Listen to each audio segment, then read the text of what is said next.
The presentation is visible to all of you.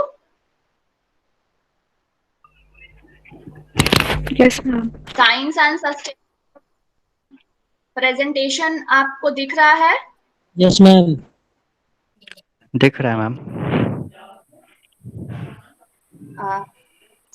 Good morning all of you, and we will continue our topic on science and sustainable development. In the last class already we have discussed about the concept of sustainable development, what is the meaning of sustainable development, and we have discussed that sustainable development is the development in which the natural resources are not depleted. Natural resources को संरक्षित रखते हुए जो विकास किया जाता है, उस तरह के विकास को हम सस्टेनेबल डेवलपमेंट कहते हैं। 1 minute.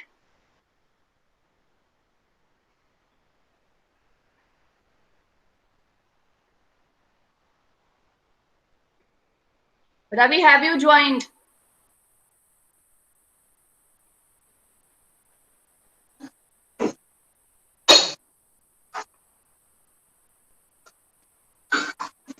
So we have already Good morning, discussed. ma'am. Good morning. We have already discussed the concept of sustainable development. हम लोगों ने यह भी डिस्कस किया था कि किस तरह से बर्टलैंड रिपोर्ट में सबसे पहले सस्टेनेबल डेवलपमेंट को परिभाषित किया गया था, उसको डिफाइन किया गया था, और उस परिभाषा के अनुसार सतत विकास वह विकास है जो भविष्य की जरूरतों को पूरा करने के लिए भविष्य की पीढ़ियों की क्षमता के साथ समझौता किए बिना वर्तमान की जरूरतों को पूरा करता है।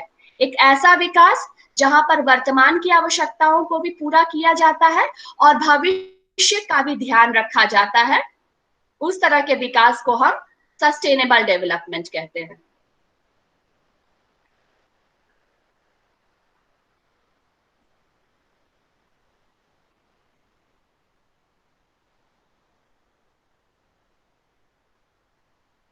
Neetu has also joined the class. Good morning, Neetu. We will continue now. So this was the definition given by Bertrand report, जो सबसे पहली बार जब परिभाषित किया गया था सस्टेनेबल डेवलपमेंट को। और सस्टेनेबल डेवलपमेंट में 3 तरह के विकास की बात की गई है। 3 types of development.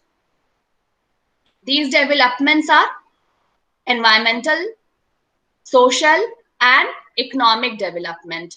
When all the 3 aspects of development are integrated together, then that development is known as sustainable development. So all these 3 dimensions of development are important aspects of sustainable development. हम लोगों ने sustainable development के goals को भी discuss किया था, जिसको United nation के मेंबर्स के द्वारा 2015 में या गोल्स जो है वह निर्धारित किए गए थे, and these goals are 17 in number. There are 17 different types of goals.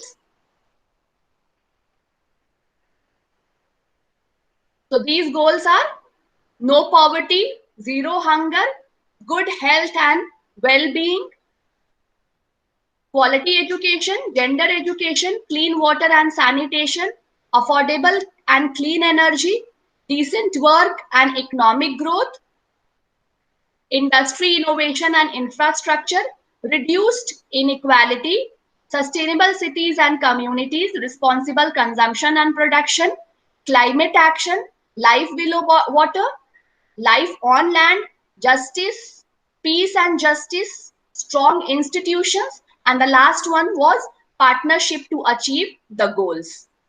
तो किस तरह से पार्टनरशिप जो है वो आवश्यक है इन सारे गोल्स को प्राप्त करने के लिए, उनको अटेन करने के लिए। और इसके लिए जो टारगेट रखा गया था वो था 2030 का टारगेट। 15 वर्षों का समय दिया गया था और इन 15 वर्षों में जितने भी मेंबर कंट्रीज थे उनको इस टारगेट को अचीव करना था। यहां तक हम लोगों ने डिस्कस किया था लास्ट क्लास में। Now today we will see what is the role of science in sustainable development. Now whatever we have discussed in the last class, वो स्पष्ट था आपको? अगर कोई समस्या है तो आप पूछ सकते हैं। मैम नीतू और सपना का बार बार लॉग आउट हो जा रहा है उन लोग का। उनको बोलिए फिर से ज्वाइन करने के लिए। अगर एक बार लॉग इन हुआ है तो फिर से दिक्कत नहीं होनी चाहिए। उसी लिंक को क्लिक करके वो फिर से क्लास को ज्वाइन कर सकते हैं। ओके मैम, बोल देते हैं।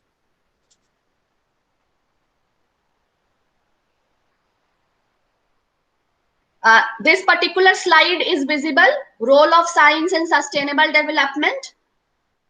Yes ma'am. यस मैम, दिख रहा। तो विज्ञान की क्या भूमिका है इन सारे 17 सस्टेनेबल डेवलपमेंट के गोल्स को प्राप्त करने में, यही आज हम लोग डिस्कस करेंगे आज के क्लास में। और किस तरह से सस्टेनेबल डेवलपमेंट और रिसोर्स जनरेशन जो है वह आपस में संबंधित है। रिसोर्स को हम जितना जनरेट करेंगे, उसको जितना हम संरक्षित रखेंगे, उसका यूज को अगर हम बैलेंस कर सकेंगे, और सारे 3R जो है, रिड्यूस, रिसाइकल और रीयूज ऑफ मटेरियल्स, अगर इसको हम इम्प्लीमेंट करें, अपने जीवन में शामिल करें, तो हम सस्टेनेबल डेवलपमेंट के बहुत करीब पहुंच सकते हैं। इसको मैं फुल स्क्रीन में कर देती हूँ ताकि आपको देखने में दिक्कत ना हो।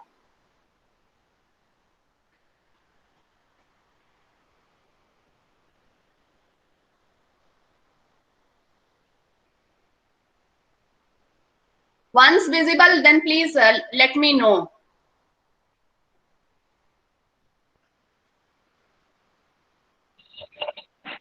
It's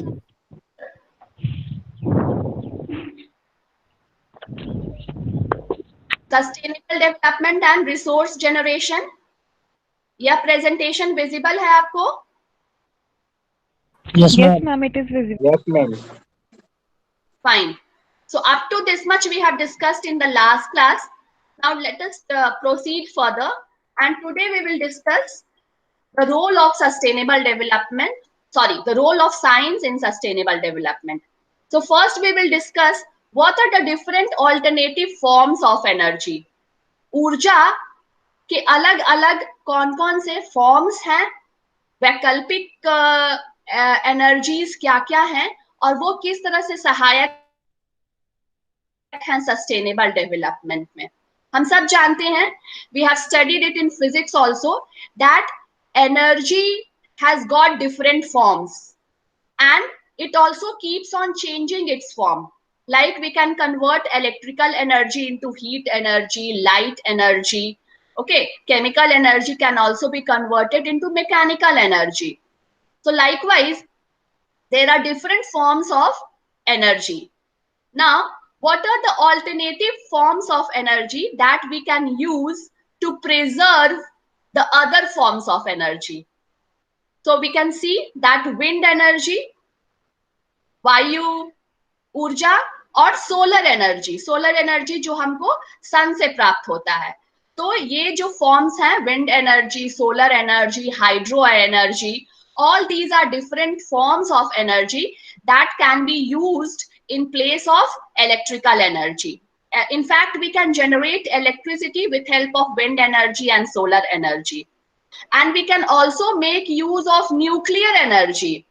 न्यूक्लियर ऊर्जा जो है, जो न्यूक्लियर पावर प्लांट्स में जिनको जनरेट किया जाता है, उसका दो तरह से उपयोग किया जा सकता है। यह आप पर निर्भर करता है। आप चाहें तो उसका डिस्ट्रक्टिव यूज भी कर सकते हैं। अगर आप न्यूक्लियर वेपन्स का निर्माण करते हो, न्यूक्लियर वॉर आप करते हो उससे, तो उससे क्या होता है, शांति भंग होती है, हर तरफ बर्बादी होती है, दैट इज डिस्ट्रक्शन। लेकिन उसी न्यूक्लियर एनर्जी का पीसफुल यूज भी किया जा सकता है। जो लार्ज अमाउंट में जो एनर्जी जो लिबरेट हो रही है न्यूक्लियर पावर प्लांट्स में, उस एनर्जी का हम इलेक्ट्रिसिटी प्रोडक्शन के लिए उसका हम इस्तेमाल कर सकते हैं, और इस तरह से हम उसका पीसफुल यूज कर सकते हैं। We know that electricity is so much important for us. आज हम जितने भी कार्य कर पाते हैं, सब हम इलेक्ट्रिसिटी की सहायता से ही कर पाते हैं। जितने भी इलेक्ट्रिकल अप्लायंसेस हैं इंडस्ट्रीज में, everywhere we are using electricity. So we can generate this electricity with help of wind energy, solar energy, and we can also use nuclear energy.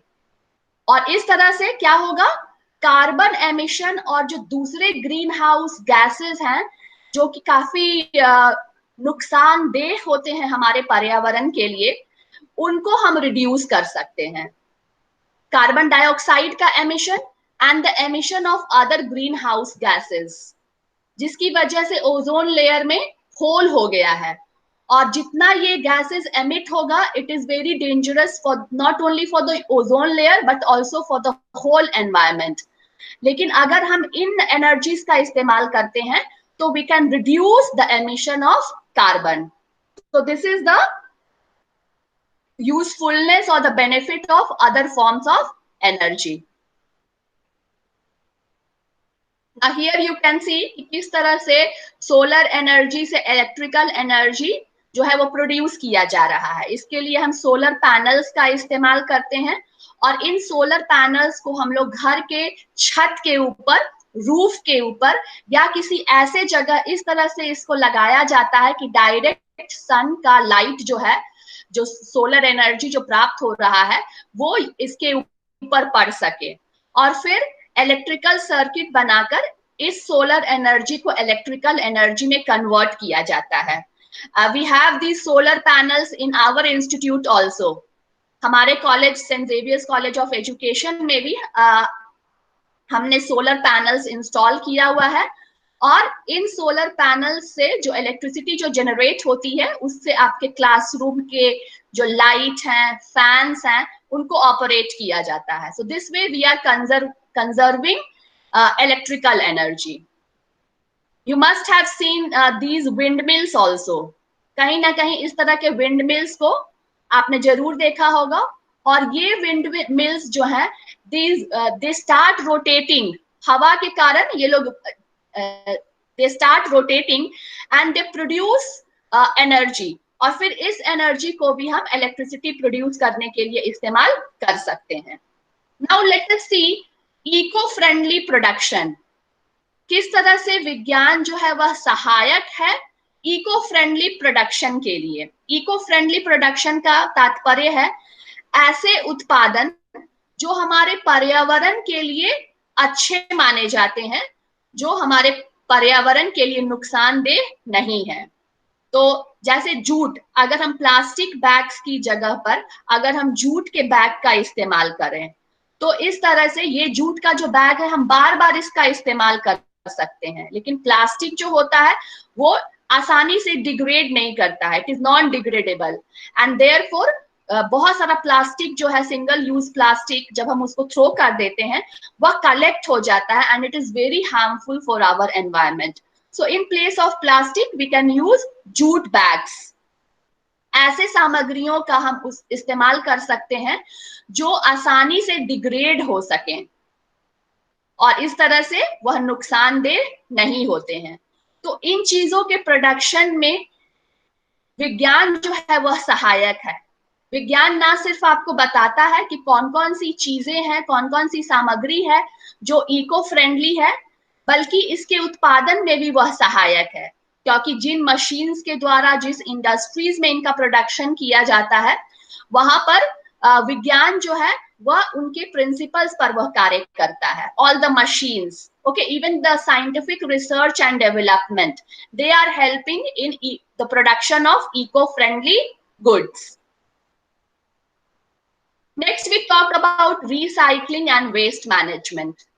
किसी चीज को कैसे रिसाइकल किया जा सकता है और जो वेस्ट जो प्रोड्यूस हो रहा है उसका सही ढंग से प्रबंधन हम कैसे कर सकते हैं ताकि वो पर्यावरण को नुकसान ना पहुंचाए और रिसोर्स का भी हम इस तरह से रीयूज कर रहे हैं और नेचुरल रिसोर्सेज को प्रिजर्व करके रखने में यह सहायक है।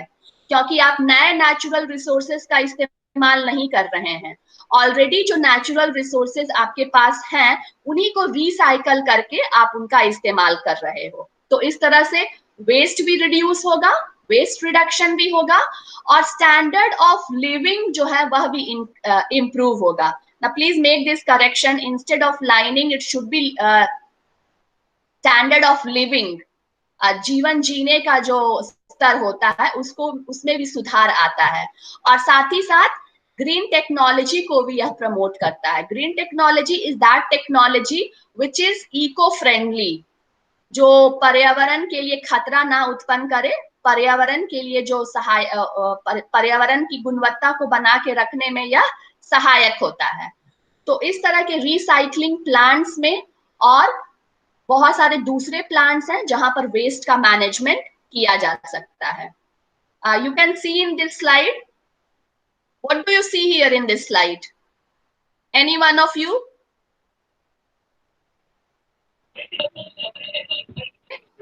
Paper recycling. हाँ, यह एक तरह का रिसाइकलिंग प्लांट है और यहाँ पर जो अलग अलग वेस्ट मटेरियल्स हैं उनको ना सिर्फ सेग्रीगेट किया जा रहा है, अलग अलग कैटेगरीज में उसको पहले डिवाइड कर दिया जाता है। जैसे प्लास्टिक के जितने भी प्रोडक्ट्स हैं उनको एक जगह पर कर दिया गया, मेटालिक आइटम्स को एक जगह अलग कर दिया गया, और पेपर के जो भी पेपर से जो भी सामग्री बनी हुई होती है उसको अलग कर दिया जाता है। और फिर इन रिसाइकलिंग प्लांट्स में उन चीजों से दोबारा नए प्रोडक्ट्स बनाए जाते हैं। तो इस तरह से ये चीजें जो हैं, ये सिर्फ जो वेस्ट है वह रिड्यूस नहीं होता है, बल्कि हम उसका दोबारा से उपयोग कर रहे हैं। और हम सब जानते हैं पेपर को बनाने के लिए पेड़ों को काटा जाता है, पेड़ों को काट के ही वहां से पेपर का निर्माण किया जाता है। तो और पेड़ हमारे पर्यावरण के लिए बहुत आवश्यक हैं। तो इस तरह से अगर उन्हीं पेपर्स को हम दोबारा से उसको गला के और नए पेपर या नए प्रोडक्ट्स हम उससे बनाएं तो पर्यावरण को भी नुकसान नहीं पहुंचेगा, पेड़ों की भी सुरक्षा होगी। Clean water and air. Filter and wastewater treatment technologies have considerably enhanced air and water quality in the recent years. किस तरह से पानी को स्वच्छ किया जा सकता है, पानी का ट्रीटमेंट किया जा सकता है साइंस की मदद से। जैसे केमिस्ट्री में हम लोग डिकैंटेशन करते हैं, फिल्टरेशन करते हैं, सेडिमेंटेशन करते हैं, ये सारे प्रोसेस का इस्तेमाल किया जाता है। और दूसरे जो वाटर ट्रीटमेंट प्लांट्स होते हैं वहां पर जो पानी जो प्रदूषित हो चुका है, जो मैला पानी है, गंदा पानी है, उस पानी को स्वच्छ बनाकर दोबारा उसको यूज करने लायक बनाया जाता है और अलग अलग तरह से इस जल का उपयोग किया जा सकता है। खेतों की सिंचाई के लिए इसका उपयोग किया जा सकता है या दूसरे रोजमर्रा की जरूरतों के लिए इस पानी का इस्तेमाल किया जा सकता है। तो पानी की गुणवत्ता को बनाने के लिए, उसको ट्रीट करने के लिए, उसको स्वच्छ बनाने के लिए भी विज्ञान जो है वह सहायक है। और यह भी एक गोल था सस्टेनेबल डेवलपमेंट में, one of the goals. Clean water, sanitation, स्वच्छता। सैनिटेशन में बेसिकली यूज ऑफ टॉयलेट्स और साफ सफाई जो है वह शामिल है। तो आजकल हम लोग देख रहे होंगे सड़कों पर काफी इस तरह के मोबाइल टॉयलेट्स हमको देखने को मिलते हैं, खास करके जब कोई रैली होती है या कोई प्रदर्शन होता है, कोई एग्जीबिशन होता है, कोई फेयर जब लगाया जाता है, तो वहां पर इस तरह के मोबाइल टॉयलेट्स का इस्तेमाल किया जाता है। इस तरह से हम पर्यावरण को स्वच्छ रख सकते हैं। और दूसरे फोटोग्राफ में आप देख सकते हैं कि कुछ ऐसे व्हीकल्स हैं जिनका उपयोग सफाई के लिए किया जाता है। पटना की सड़कों पर भी हम इस तरह के व्हीकल्स को देख सकते हैं। इन व्हीकल्स के द्वारा सड़कों की सफाई की जाती है। तो ये जो मशीन्स हैं, चाहे वो ये व्हीकल्स हो या फिर इस तरह का मोबाइल जो टॉयलेट्स है, they work on the principles of science, physics, chemistry, all these. Next we talk about the environmentally compatible mobility. इसका मतलब हो गया कि ऐसे व्हीकल्स, ऐसे ऑटोमोबाइल्स का आविष्कार करना जो कि एनवायरमेंट कंपैटिबल हो, मतलब पर्यावरण को अधिक नुकसान ना पहुंचाए। यहाँ पर उदाहरण के रूप में 3 लीटर कार का एग्जाम्पल दिया गया है। ये एक तरह का विशेष कार होता है जिसमें वो सिर्फ 3 लीटर्स ऑफ गैसोलीन पर 100 किलोमीटर इस्तेमाल करता है। गैसोलीन का इस्तेमाल किया जाता है फ्यूल के रूप में इंस्टेड ऑफ डीजल और petrol, and it consumes only 3 liters for 100 kilometer. And we know that these type of vehicles, we even have CNG vehicles. CNG vehicles are also comparatively, it is good for our environment in comparison to the other general vehicles. Natural gas engines, electric cars, ये electric cars जो होते हैं वो electric batteries का इस्तेमाल करते हैं। पटना के सड़कों पर भी हम देख सकते हैं बहुत सारे इस तरह के ई रिक्शाज। ये जो ई रिक्शाज होते हैं ये बैटरी के द्वारा संचालित किया जाता है। एक बार जब बैटरी चार्ज हो जाती है तो 50 से लेकर 100 किलोमीटर तक वह ऊर्जा प्रदान कर सकती है। Hydrogen engines, fuel cell engines can play a role in eliminating motor vehicle emissions. Petrol जब बर्न होता है या डीजल जब बर्न होता है तो large amount of carbon monoxide and other forms of carbon is emitted, which is not good for the air pollution होता है। लेकिन अगर हम इन विकल्पों का चुनाव करें जो कि साइंस टेक्नोलॉजी के रिसर्च और डेवलपमेंट के परिणाम स्वरूप हमको प्राप्त होते हैं, तो हम इससे एनवायरमेंटल कंपैटिबल व्हीकल्स का निर्माण किया जा सकता है। Next we will talk about biotechnology. Biotechnology is nowadays, it is very important, and many students they are pursuing the biotechnology courses also. तो इन कोर्सेज की मदद से फूड प्रॉब्लम को सॉल्व किया जाता है। ये जो टेक्नोलॉजी है बायोटेक्नोलॉजी, इसकी मदद से फूड प्रॉब्लम को सॉल्व किया जाता है, क्योंकि इसमें हम ऐसे प्रिजर्वेटिव्स का निर्माण कर सकते हैं जो फूड को स्पॉइल होने से बचाते हैं। Then they also save energy, and in environmentally compatible industrial and agricultural production में भी इसका इस्तेमाल किया जाता है। एग्रीकल्चर में इसका इस्तेमाल किया जाता है। Genetically altered microorganisms can break down a wide range of pollutants. बहुत सारे माइक्रो ऑर्गेनिजम्स का निर्माण किया जाता है बायोटेक्नोलॉजी के लैब्स में, जो कि पॉल्यूटेंट्स यानी कि वो पदार्थ, वो पार्टिकल्स जो हमारे पर्यावरण को पॉल्यूट कर रहे हैं। तो पॉल्यूशन के लिए जो जिम्मेदार जो पदार्थ है, पार्टिकल्स हैं, ऑर्गेनिजम्स हैं, उनको भी ऑल्टर किया जा सकता है, उसके स्वरूप को इस तरह से बदला जा सकता है कि वो पर्यावरण के लिए नुकसानदेह ना हो। और इन माइक्रो ऑर्गेनिजम्स को माइक्रोबायोलॉजी या फिर बायोटेक्नोलॉजी लैब्स में हम इसका इस्तेमाल कर सकते हैं, इनको बना सकते हैं। जैसे कुछ उदाहरण दिया गया है, biofilters, waste water treatment facilities, all these.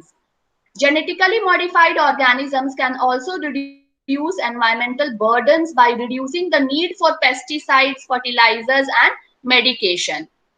आजकल खेती के लिए, आजकल कृषि के लिए पेस्टिसाइड्स और केमिकल फर्टिलाइजर्स का इस्तेमाल किया जाता है, जो फसलों के लिए तो थोड़ा अच्छा हो सकता है, लेकिन हमारे स्वास्थ्य के लिए या पर्यावरण के लिए ये उतना अच्छा नहीं माना जाता है। तो हम बायोटेक्नोलॉजी की मदद से हम बायो फर्टिलाइजर्स बना सकते हैं और इस तरह से पेस्टिसाइड्स और केमिकल फर्टिलाइजर्स के जो हार्मफुल इफेक्ट्स हैं उनसे हम बच सकते हैं। तो this is the use of biotechnology. Next is automation. Automation का मतलब हो गया, here we will talk about artificial intelligence and technology. किस तरह से चीजों को ऑटोमेटिक बनाया जा रहा है और इसका क्या रोल है इन sustainable development. So one of the goals of sustainable development is doing more with less.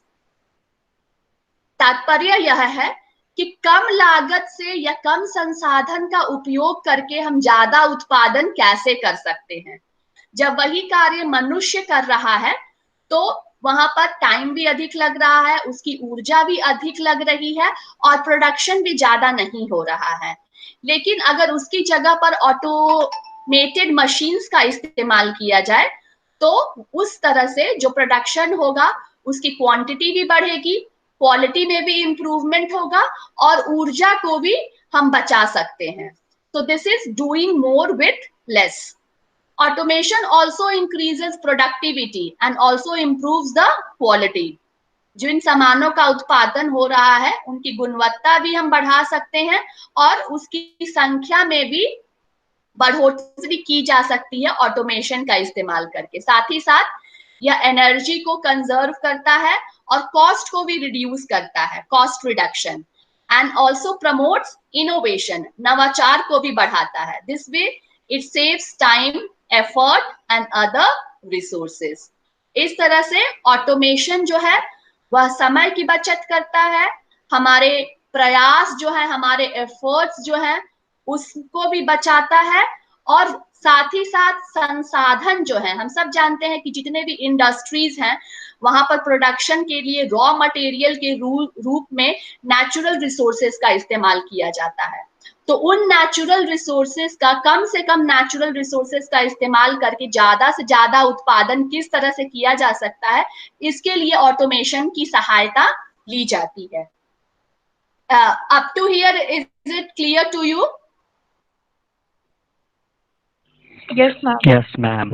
If you think I'm going very fast, then आप बीच में मुझे रोक सकते हैं, या कुछ नहीं समझ में आया हो तो पूछ सकते हैं.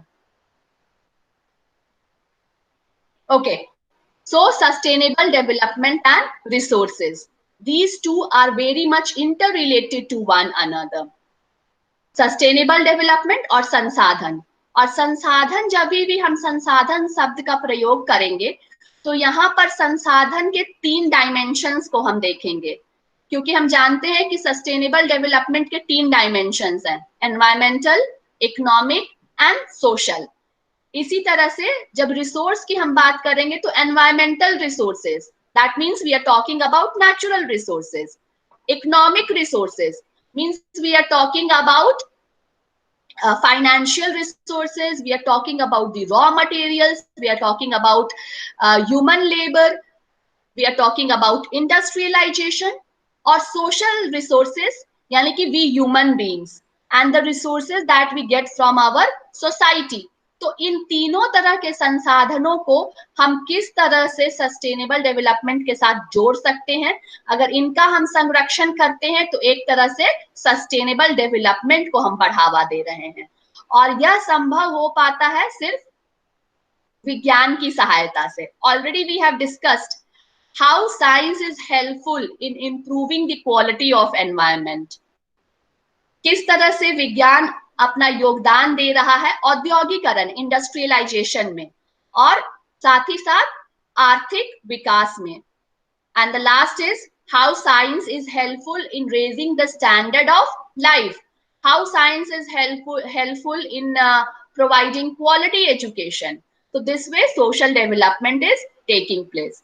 सो जितने भी सस्टेनेबल डेवलपमेंट के गोल्स हैं उनको ध्यान में रख के और फिर हम इस बात पर चर्चा कर सकते हैं कि विज्ञान कैसे सहायक है इन सारे गोल्स को अचीव करने के लिए.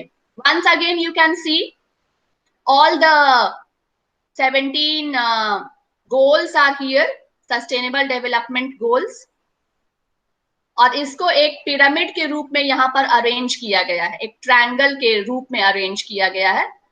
The 4th goal, quality education, को सबसे ऊपर रखा गया है. So if with help of science we improve the quality of education, these days we are talking about educational technology. अभी भी जो हमारा क्लास चल रहा है, जो हम लोग क्लास कर पा रहे हैं लॉकडाउन में, it is because of science and technology. Science and technology ने हमको इतना सक्षम अभी बनाया है कि घर बैठे आप लोग सब अपने अपने घरों में हैं, दूर हैं, और इस तरह से ऑनलाइन प्लेटफॉर्म के माध्यम से क्लास संचालित हो रहा है. तो कि कहीं ना कहीं साइंस एंड टेक्नोलॉजी जो है वो एजुकेशन की गुणवत्ता को इम्प्रूव कर रहा है. और अगर एजुकेशन इम्प्रूव हो जाता है then it has direct impact on these 4 goals. What is it? Decent work, industrialization, consumption, responsible consumption and partnership for the goals. इसको डायरेक्टली यह प्रभावित कर रहा है।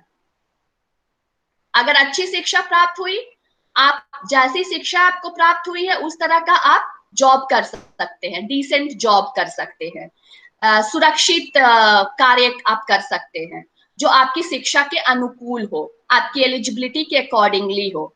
इंडस्ट्रियलाइजेशन में भी साइंस और टेक्नोलॉजी और अदर फॉर्म्स ऑफ एजुकेशन का बहुत बड़ा रोल है। फिर किस तरह से हम कंजम्पशन, जो उपयोग हम जो कर रहे हैं नेचुरल रिसोर्सेज का और उत्पादन जो हम कर रहे हैं इंडस्ट्रीज में, उसको कैसे हम इंप्रूव कर सकते हैं with help of science. And we can also have partnership with different countries. बहुत सारे साइंटिफिक कमिटीज हैं, साइंस के कॉन्फ्रेंसेस होते हैं, साइंस के आइडियाज को एक्सचेंज किया जाता है दो डिफरेंट देशों के बीच में। We are using the different principles of science and technology, and then all these will foster innovation. नवाचार को यह बढ़ाएगा, और नवाचार जब बढ़ेगा then we will have clean water and sanitation, we will have green energy, and we can improve the life below water and on the earth also. And this will lead to no poverty, zero hunger, good health, gender equality, reduced inequalities, sustainable cities, climate action में भी सुधार आएगा, and this way we can establish peace, justice and strong institutions. तो किस तरह से science और technology सहायक है ये सारे जो सस्टेनेबल डेवलपमेंट के गोल्स हैं उनको अचीव करने में। कहीं पर यह डायरेक्टली अफेक्ट कर रहा है और कहीं कहीं पर यह इनडायरेक्टली, अप्रत्यक्ष रूप से यह प्रभावित कर रहा है। So this is all about your science and sustainable development. तो इस तरह से हम देखते हैं कि जो रोल ऑफ साइंस है वह सिर्फ डायग्नोस्टिक नहीं है बल्कि रेमेडियल भी है। डायग्नोस्टिक का मतलब हो गया कि साइंस जो है वह जितने भी समस्याएं हैं सस्टेनेबल डेवलपमेंट के मार्ग में, जो बाधाएं हैं उत्पन्न हो रही हैं, उनको पहचानने में भी साइंस हमारी सहायता कर रहा है, और साथ ही साथ वह एक उपचारात्मक कार्य भी कर रहा है, रेमेडी भी उसका फाइंड आउट कर रहा है। This is diagnostic and remedial. Diagnostic का मतलब हो गया पता लगाना, जांच करना, और जांच के आधार पे रियल प्रॉब्लम क्या है उसका आप पता लगा सकते हो। जब एक बार इस चीज का पता चल गया कि what is the real cause, उसके बाद आप उसका सही रेमेडी कर सकते हैं। So this way science has got both diagnostic as well as remedial role in sustainable development. So today we have discussed about how science is contributing in sustainable development in achieving all the goals of sustainable development. And sustainable development does not mean only economic development. It is economic, environmental and social development. When all these three types of development will take place, then only we can say that sustainable development is taking place. So I hope the role of science in sustainable development is clear to you. Now it's your turn. अगर कोई सवाल है, कोई query है, तो अब आप पूछ सकते हैं मुझसे।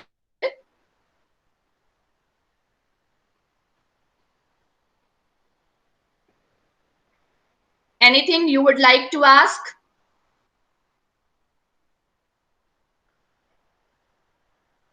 Any doubt? Otherwise, we will stop here only. And please continue making your lesson plans. In the coming days, we will discuss about lesson plans. Okay? So please do practice. Make more and more lesson plans. So have a nice day. Have a safe day. Thank you, Be in ma'am. touch. Thank you, ma'am. Thank you ma'am.